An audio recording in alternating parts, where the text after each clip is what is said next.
Zdaj pa gremo k znamki in pravzaprav tudi modelu, ki sta na nek način začela kot bolj ljudska oziroma bolj, po domače rečeno, budget varianta in to nista več.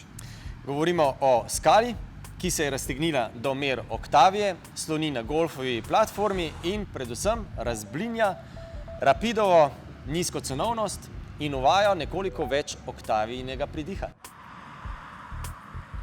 Če je bil torej Rapid v notranjosti po občutkih nekoliko drugačen, pa je Scala nova zgodba. Že prvi vtis v kabini je boljši.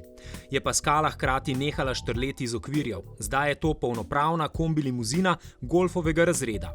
No, to trditev moramo vzeti nazaj, kajti Scala je točno takšna, kot je bil spodnji srednji razred, preden se je z zadnjimi generacijami klasičnih predstavnikov začel spreminjati.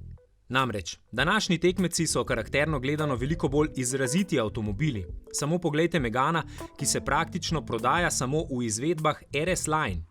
Poglejte športnega novega Focusa. Malo prej omenjena Mazda 3 je pravi kupe. Še celo razredni prvak Golf se po novem meri s prestižnejšimi avtomobili. No, Scala pa ostaja samo, kako bi rekli, avto. No, odličen avto, sploh za plačani denar, a brez čustev.